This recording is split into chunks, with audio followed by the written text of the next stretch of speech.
सहनाववतु सहनौ भुनक्तु सह वीर्यङ्करवावहै तेजस्विनावधीतमस्तु मा विद्विषावहै। ॐ शान्ति शान्ति शान्तिः। गुरुर्ब्रह्मा गुरुर्विष्णुः गुरुर्देवो महेश्वरः गुरुरेव परं ब्रह्म तस्मै श्री गुरवे नमः। तस्मै श्री गुरवे नमः।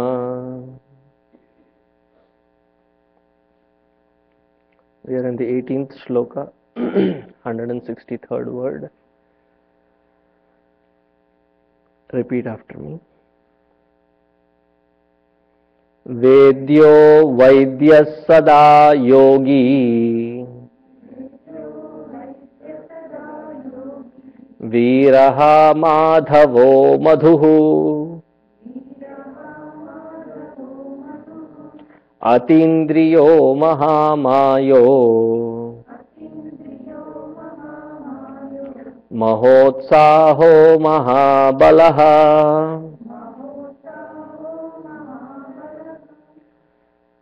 Vedyo Vaidyaha Sada Yogi Viraha Madhavo Madhuhu Atindriyaha Mahamayaha Mahotsahaha Mahabalaha. Vedyaha,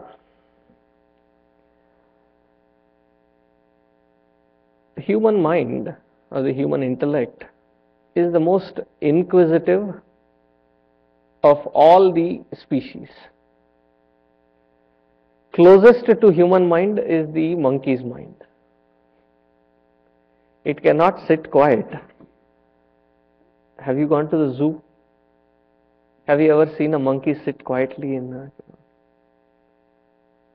It has to constantly have some agitation. Human mind is also like that. It constantly wants to know. More so if there is a factor wherein you don't know something or don't know someone or some environment, it constantly wants to explore. So we have known the earth, water world, space. We have done research at a very macrocosmic level. At a microcosmic level, I think we have entered into the atom, we have gone into the body, we have done a lot of research. There is not a space, there is not a topic that has not been researched. There is a continuous research and exploring happening. Though we try and explore the entire world around us, there is still one space wherein majority of us do not bother to explore that aspect, and that is exploring and understanding one's own self. The human mind is the most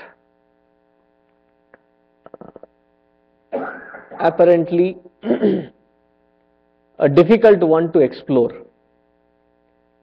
It's not just difficult for the outsider to explore. Even for one's own self, it's a very tricky area because we keep changing, our moods keep changing, our perspectives keep changing, our ideas and convictions keep changing, our tastes and likes and dislikes keep changing. So with this constant dynamic changing perspective, to identify the true meaning of the self, we somewhere down the line, many of us don't start, and those who start give up the very idea to explore.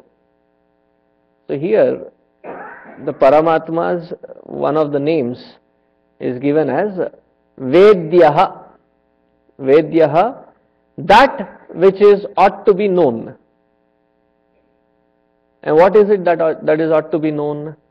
It's our own true nature. In Mundakopanishad it is said, Kasminnu bhagavo vijñāte sarvamidam vijñātam bhavati iti. Knowing that which everything is known. So, here in Shankara Bhashya it is said, Nishreyasa arthibhihi vedan arhatvat vedyaha. That which is known, that which is supposed to be known, and knowing which everything is known. Now here we are not talking about knowing this and then you will understand mathematics or geography or philosophy. We are not talking about that. The eternal search through various things that we are searching, that because of which we are driven to search into these different fields.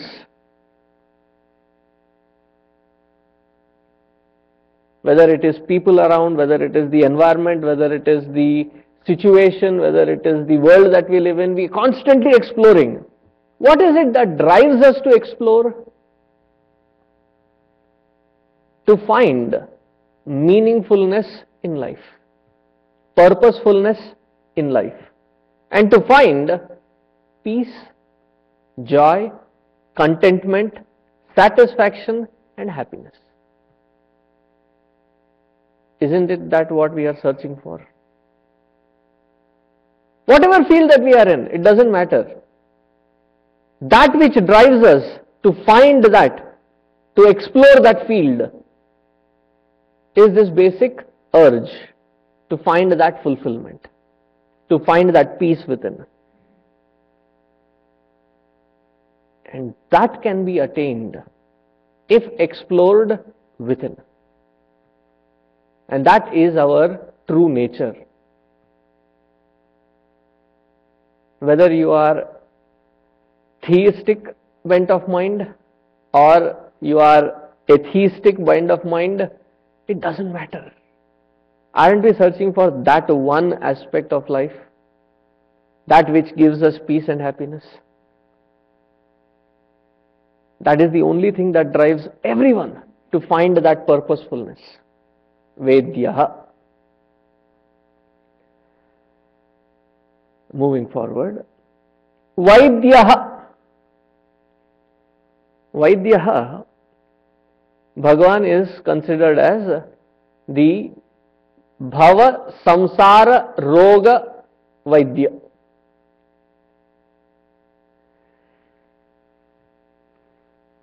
I mean, the same word but it's a different context.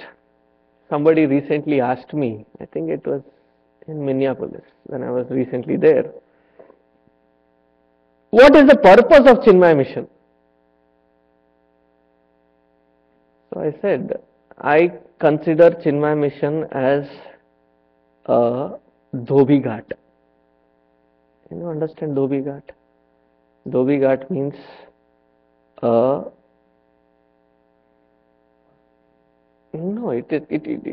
washing area, you have just removed the impact of it.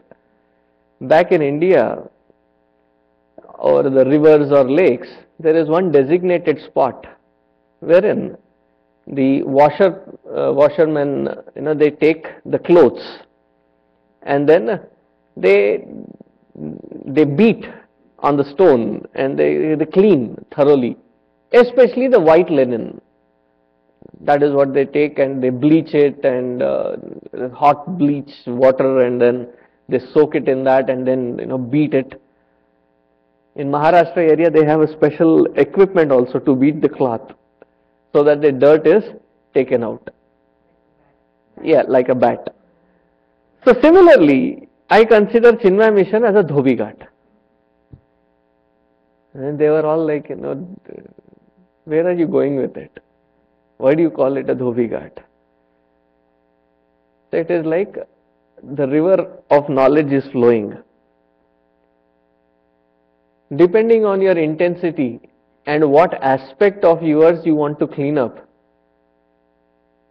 Just splash some water and clean your face, or dive deep within and take a complete bath, complete dip, or just wash your clothes and leave. It doesn't matter. This is that ghat wherein each one of us is given an opportunity to clean.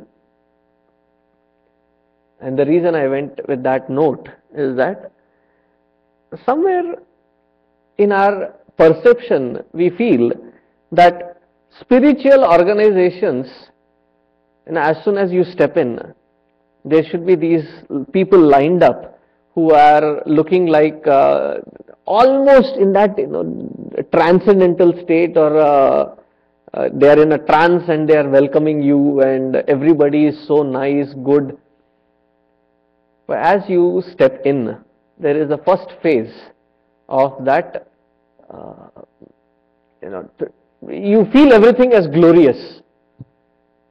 Then there is a second phase of disenchantment. Thus that layer wears off. And as you step in and stay there for more than a certain period, you start feeling that, I thought this would be a better place. They are no better than me. In fact, I am better than them in most of the ways. If they are there in that spiritual thing for this much time, they have not changed. My point is, when does somebody go to a doctor? When you are having some ailment, whether you are coughing, or you have a headache, or you have some serious, you go to the doctor. To expect everybody who is hale and hearty in the hospital is a wrong place. Right? Similarly, those who come to the altar of divinity, why do we come? I'll take you another example.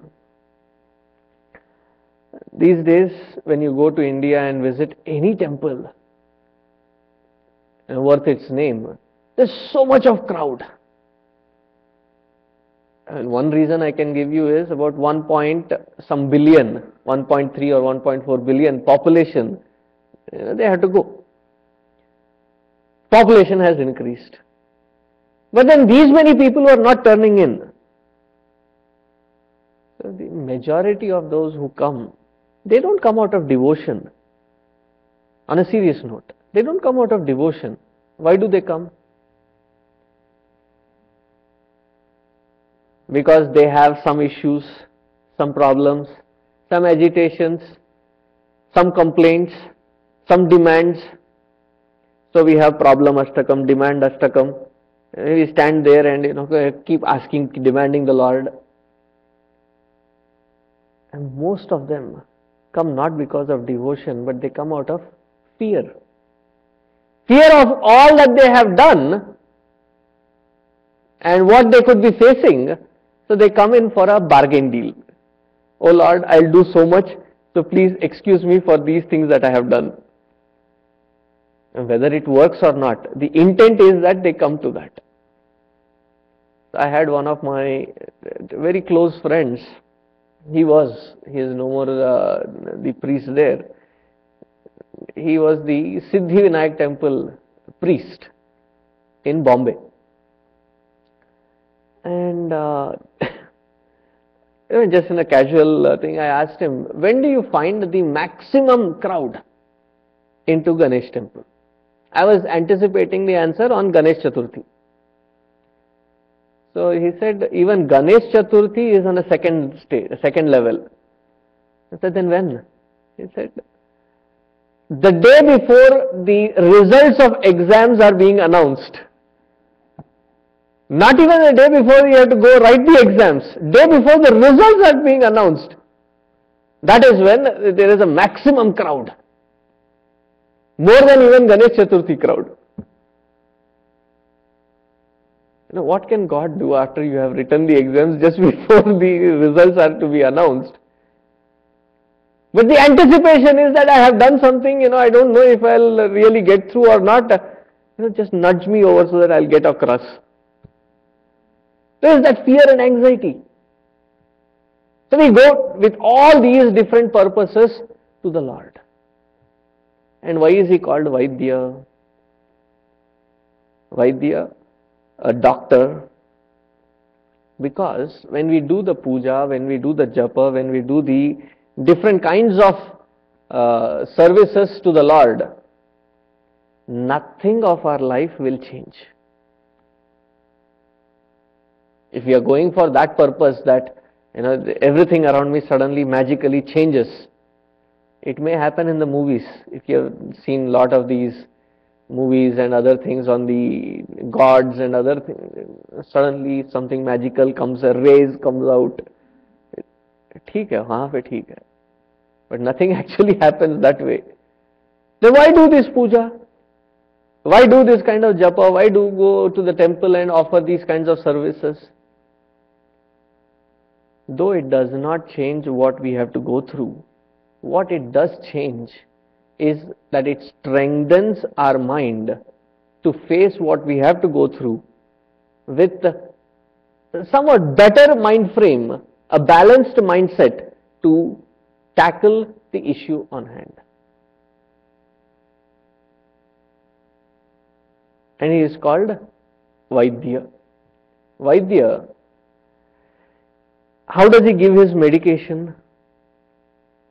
His way of giving medicines are in a totally different manner. We talk about the research going on that for everybody that comes you give the dosage or medicine, not knowing if it is really required. There are different components in a medicine, if it is required for that patient or not. There is a generic one and we keep giving it. So they are talking about specifically genetic oriented medication which will go tackle the problem and in the optimum amount. Bhagavan is like that. For each one, he has the medicine. And what is the medicine? Our own experiences. Instead of looking at these experiences in terms of good or bad, success or a failure, look at it as a medicine. Now, as a doctor prescribes, how long does the prescription run? They write RX, your name, age, and then the medicine's name, and then they have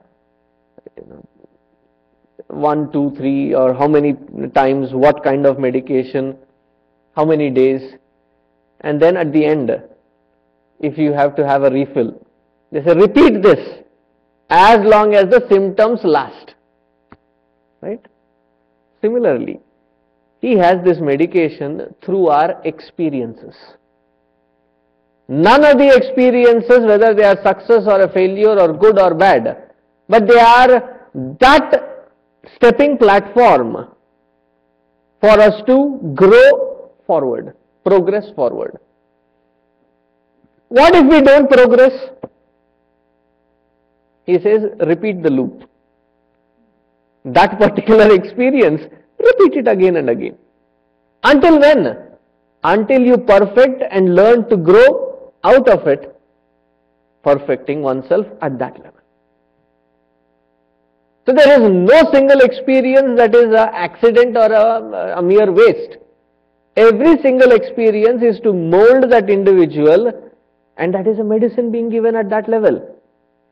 But instead of seeing and looking at it that way, we start looking at, tampering with it, and we think we can, but usually we cannot.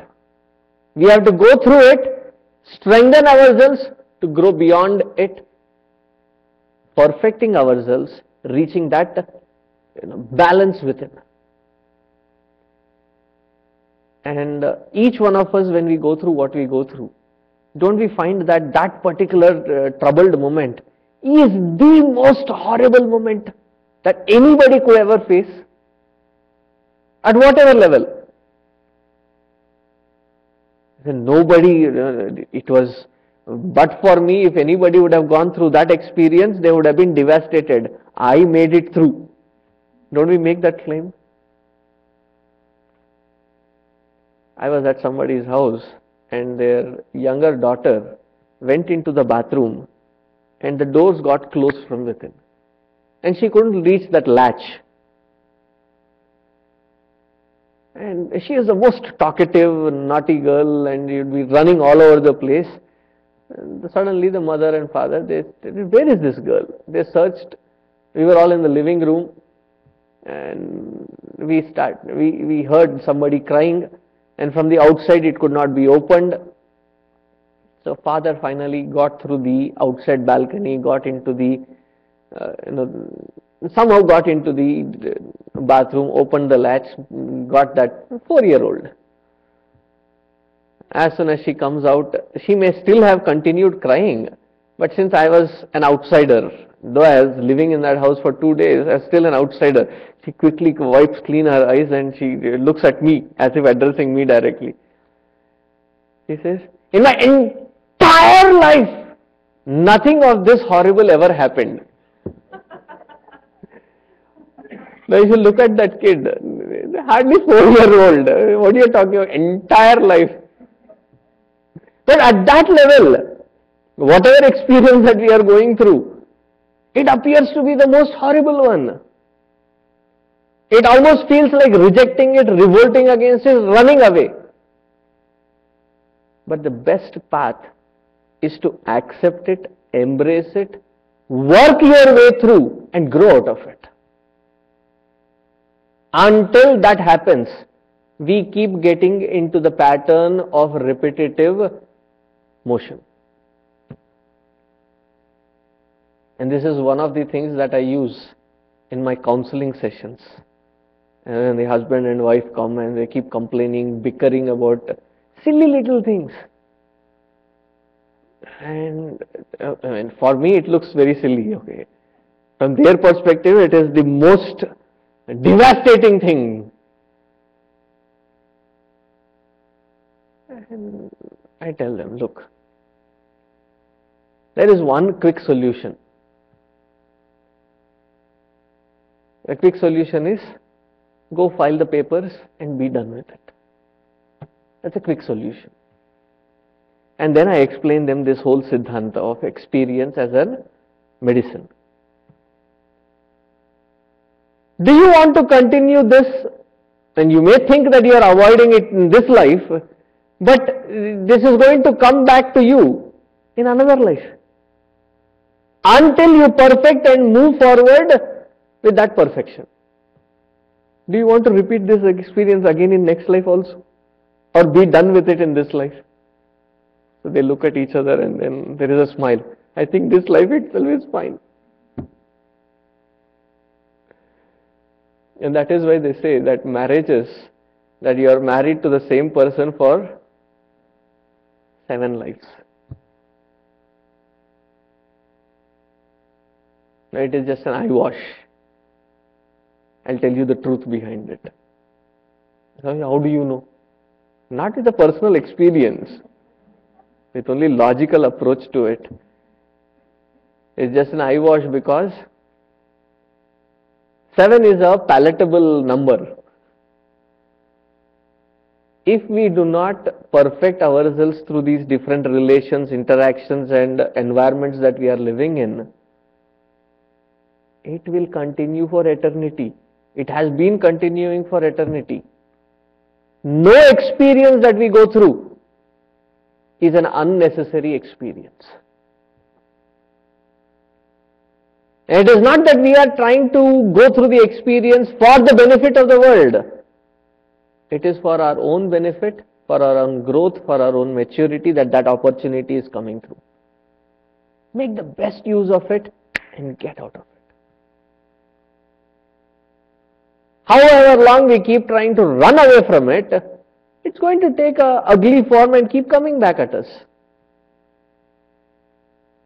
My grandfather taught me something which after becoming a sannyasi I had to undo. So when we would sit with him and there is some kind of a vegetable or something which we don't like is being served, he said, eat that first. Because the moment you finish it, you can cleanse your palate and relish the later part of the food which you really love. Finish that off first. And that seemed to work very good earlier. Now, after becoming a sannyasi, it became a problematic thing. People started thinking, I don't like sweets. The first thing that I do is I eat it up so that I can end it with on a spicy note. So people started thinking that, oh, this fellow likes sweet, that's why he's going for it for the first. And then again second serving. And not just that, the women have this, faster than BBC news telecast. If I'm visiting a place, I have 21 meals, and it appears like, the news travels so fast that in the next meal, I have 3 sweets. A meal after that, another 4 sweets, and that is what served in bulk. I changed that system. Whatever you can, put it on a display. How much I want, I'll take it from there.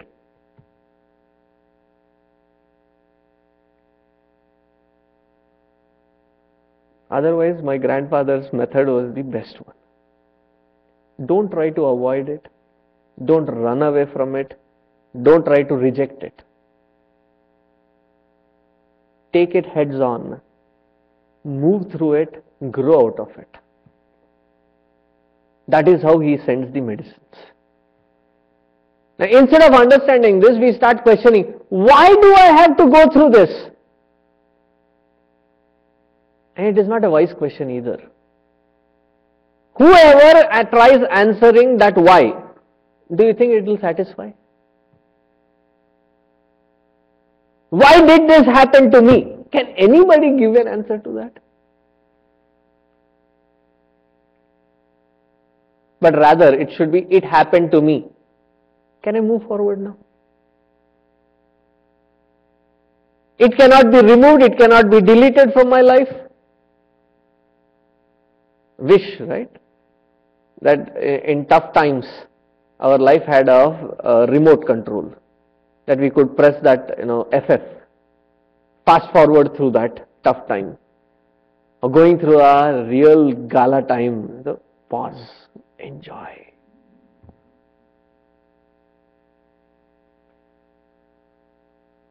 The best aspect of that remote is it also gives you the capacity to increase the brightness. That we can become bright. Wish we had a remote. It doesn't happen that way. We have to go through the experience to grow. And that choice to grow is the choice of freedom that we have. That is the medicine that this medicine man has. Vaidyaha. Sada Yogi. Sada Yogi, the one who is eternally in yoga. Now, this word yoga has been so popularly misused. There was this guy, he came to me and he said, what do you do? So I said, what do you mean what I do? I do a lot of things. What is your specific question? What do you want? So, one of the prominent questions that comes to me as somebody who doesn't know me is, can you predict the future? Can you read the horoscopes, hands and such things? I said, I have no such skill. Okay, then do you teach yoga? That is the next frequently asked. So to this person, sometimes I can be really very practical prankster. So this person said, do you teach yoga? I said, yes. And I said, when? I said, every Sunday. So we have these 8 sessions and you can pick and choose any time. It's a 1.5 hour period. I gave him the Saket address and the Chitrakoot address. He chose to come in the Saket session, that 11:30 session. He came in his tracks and t-shirt and He came and sat down. First half hour, like it was the prayers, Bhagavad Gita, and the kids chanting it. So he found it little odd that in a yoga class you have these many people. There is hardly a gap between person to person. And then to his relief, he found that the kids left. So 80% of that hall was empty, vacant. So he stepped out, and then he looked around. Nobody was getting up. Then he sat where he had stepped out. And then for next half hour or 40 minutes I spoke, and then opened it up for the study groups. So he comes straight and said, I need to talk to you. I said, what? You said you have yoga classes, this is not yoga. I said, I'm sorry, you had a different meaning of yoga in your mind. What we just went through is also called yoga. I said, are you kidding? No, you must be kidding. I'm not kidding. I'm damn serious about it. I'm really confused. I said, that I can see. Then I explained to him that in our scriptures there are 4 paths of yoga: Karma Yoga, Bhakti Yoga, Jnana Yoga, Dhyana Yoga.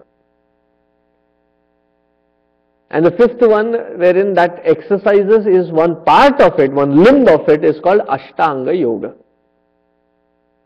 What we just went through was the Bhakti Yoga and Jnana Yoga. They are also yoga. Oh, I thought you were going to teach the yoga meaning the exercise. Then it is not called yoga, it is called asana. Right? So what does yoga mean? Yoga means not twisting and turning the body. That is asana. Gurudev's classic answer was, somebody asked him, do you teach yoga?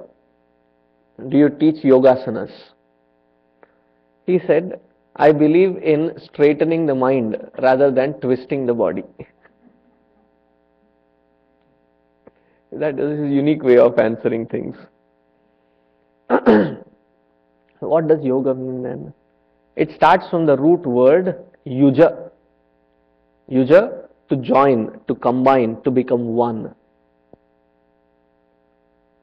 Sada yogi, the one who is in constant balance.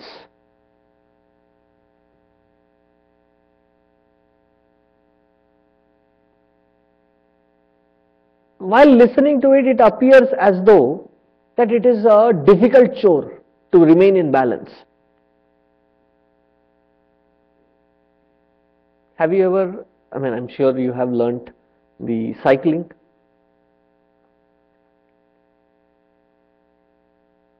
When you see somebody cycling and you don't know cycling, it's like a wonder. How can you maintain that balance, that too while moving? You turn and how can you maintain that balance? So when you start learning it, so you have those accessory wheels, trainer wheels, training wheels. And then you start, that is not how we learned it. Somebody would be holding it in the back. And we did not have, while we were learning, we did not have these baby cycles. We always had these big, cycles, Atlas or Hercules and Hero. And these were the brands, huge ones, big ones. And you stand next to it, it is almost like your height. So the first method was that they teach you scissors. Scissors is to put your leg through the bar and then you are doing it in an awkward angle.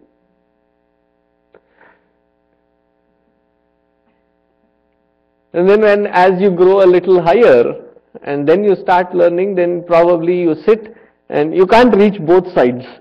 So you will go this side, hit this pedal on this side, come this side and hit this pedal on this side. Now all the while there is somebody holding it behind. One fine day of all these efforts put, usually you are talking to the one holding behind you and there is a conversation happening. Suddenly you keep speaking and you realize that the one that you are trying to speak to, there is no sound, there is no running behind you, and you turn behind and turn from this side and you see nobody there.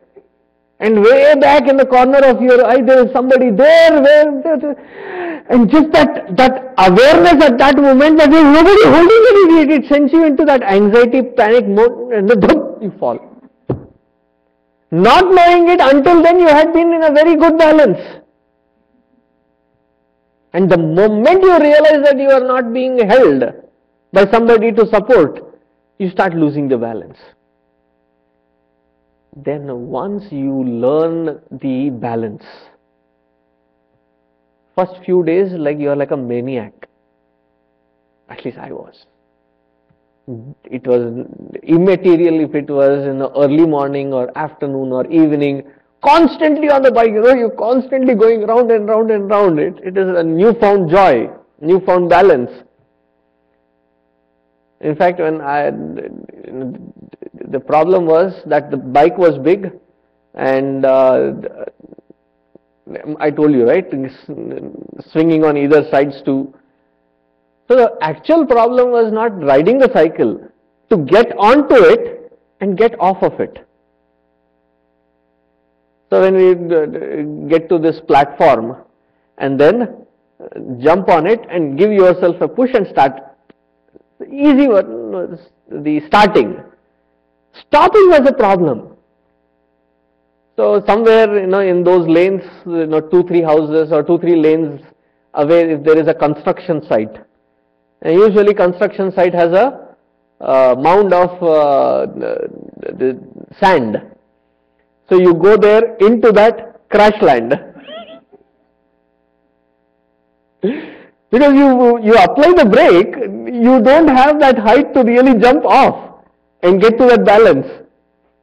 So the best part was, you go slowly and then relieve yourself onto that mound of sand, and from there pull it back to your house. And even after years of practice or lack of practice, you get onto one, the balance is automatically there. Now once you have become an expert, expertise is to ride that with balance in spite of the traffic. Especially when you are talking of traffic, Indian traffic. There is no rhyme, rhythm or logic to the movement of traffic. If you want to share some fun, go to YouTube and find Indian traffic signal or Indian traffic intersections. You will find these amazing videos that the buses are coming, they have their own timing, the cars are coming, they have their own timing. In between, the cycle wallahs also. In spite of all that, the ability to strike that balance, once you have learnt it, once it has become your nature, it is not a chore, it is not a difficult process at all. Similarly, Sada Yogi, to be in that constant balance. Some might think that it is the most boring. I tell you that once you reach that balance, that is when we understand true living. Until then, what we are doing is struggling. We have not been living. We have been human doings, not human beings. When we strike this balance within Sada Yogi and join to that core of our own being, that is when we start being a human being. Start living a true sense of meaningful life. Sada Yogi. Viraha. Viraha, the one who destroys Vira. It's a very strange meaning, strange word to use. You kill Rakshasas, I can understand. You kill the Daityas, I can understand. You kill the demons, you kill all these bad people, I can understand. You name the Lord as the one who kills the heroes, destroys the heroes, destroys the Veera, the warrior. Who is this hero? Do we consider ourselves as a zero or a hero? So you got the answer. Veeraha. The one who destroys that one who is claiming himself or herself as the hero. And who is that? The ego. Now when you come to the Lord, come with an understanding. When you come to a guru, come with an understanding. Why have we approached? Why have we reached? To find peace and happiness. And who is the one who is constantly creating that restlessness in us? It is not the world. It is our ego which is the cause for all of this. When you go to a doctor, don't you go expecting good health as a result? Or do you go there for getting some pep talk? Health is, just leave it. And let's talk about something motivating. What do you go for? You don't care about the pep talk. Get me rid of this disease as soon as possible. Let me be normal again. Isn't that the reason? If there is a medication that takes, say, 2 weeks and versus the other medication which has slight side effects, but it takes about 5 days, which one do you prefer? Even though your doctor is a more conventional, orthodox kind who says, it is better to go with this for a longer run so that you rebuild your immunity than taking this quick one. You will say, no, I need the quicker one. Let me get rid of it as soon as possible. Isn't that the intent? Why then, when we come to the Lord, when we come to the altar of divinity, when we come to the Guru, that our focus is so devastatingly wrong? The purpose of reaching to the feet of a master or to the feet of the Lord is so that we work on this stupid entity called ego.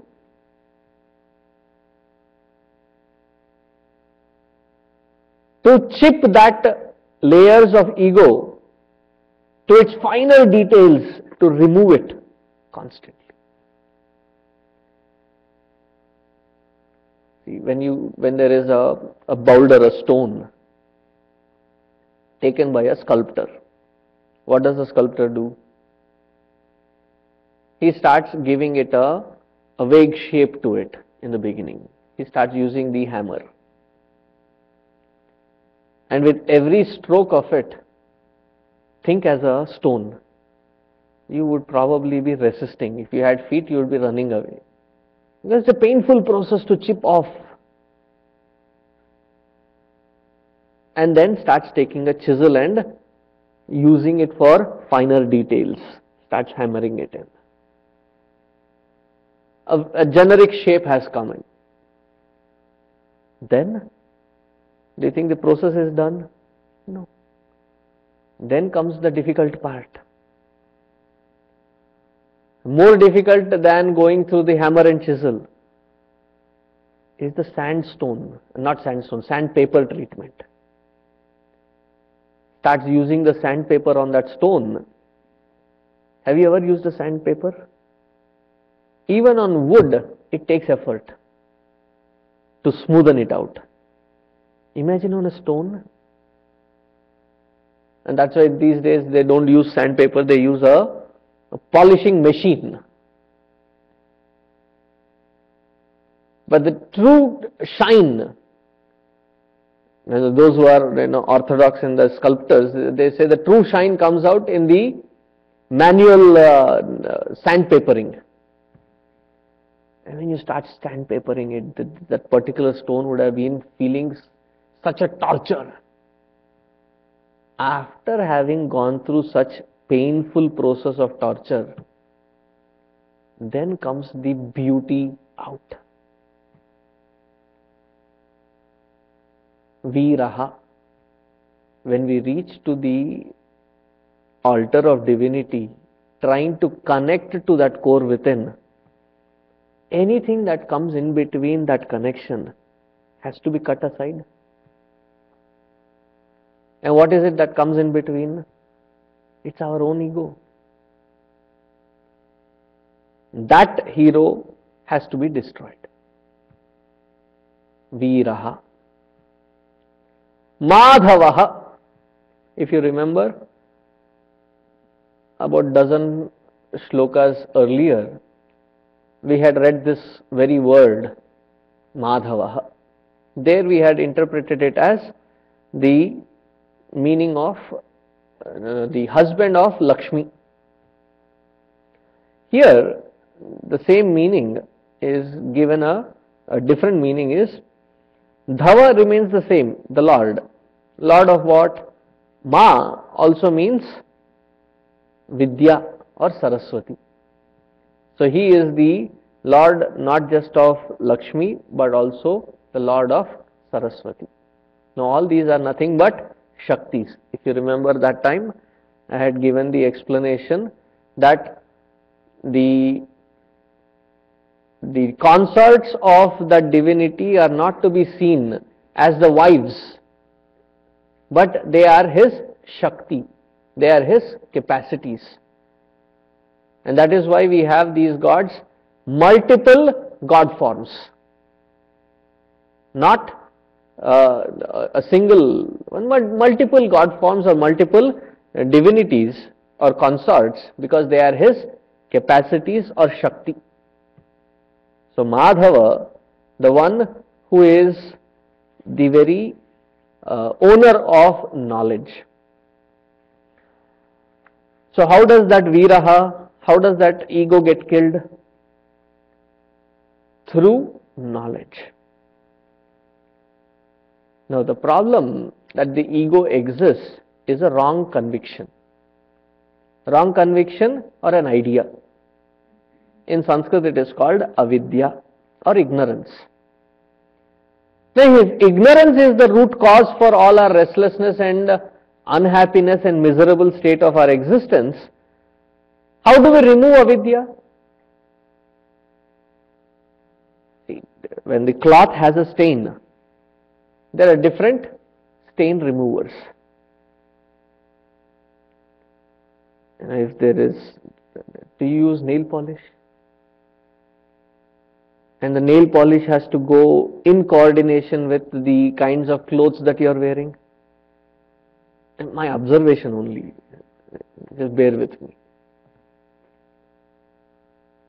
So you usually use that color which can go with most of them, but sometimes there is some specific color. So what do you do with the existing color?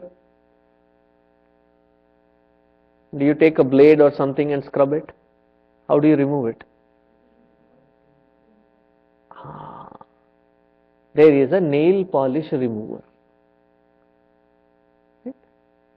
That is a stain on that nail, and you remove it with the nail polish remover. What is it?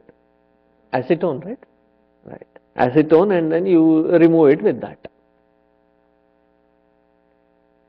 If there is, say, oil on your cloth, what do you use? Supposing you are cooking and there is some oil that fell on your cloth, or you are having a puja and for the altar you had put a beautiful sari and the oil spilled on that sari. What do you do? So first you use the talcum powder which sucks away all the oil, and then use the soap experience बता रहे हैं, सुन लो. Once when I was in NCC, had a little cut, and the blood had fallen on the uniform. The uniform was supposed to be maintained nicely. So, in the uniform, the shoes have to shine, and the uniform has to have and having that blood on it would be difficult to remove, and that stain during the camp time in that NCC, it is a difficult thing. So the senior, he said, the best way to remove, do you know what it is to remove?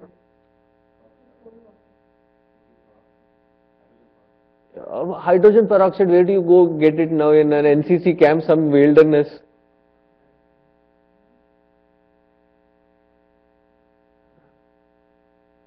So the stain remover is your own saliva. It has that anticoagulant. I may be using a wrong word. It's alkaline. So when you apply it, the blood gets diluted. That is the stain remover. So for each kind of a stain, there is a different kind of a stain remover. Right? Now with ignorance, how do you remove ignorance? If you run around the temple doing pradakshina, and that marathon race around the temple is called pradakshina, does the ignorance go away?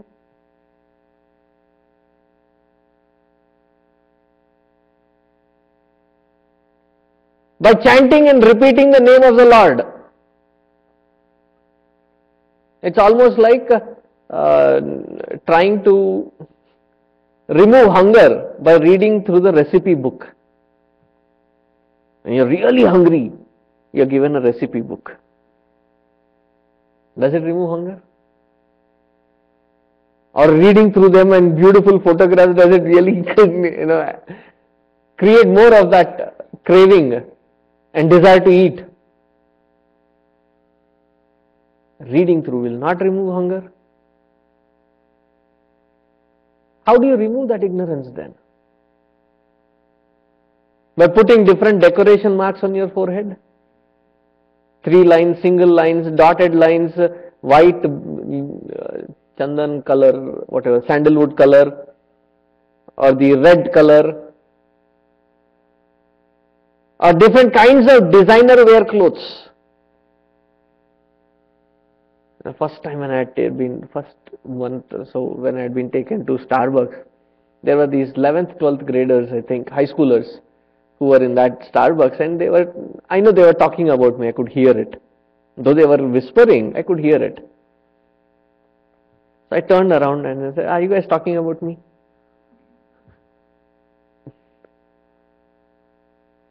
So they were like,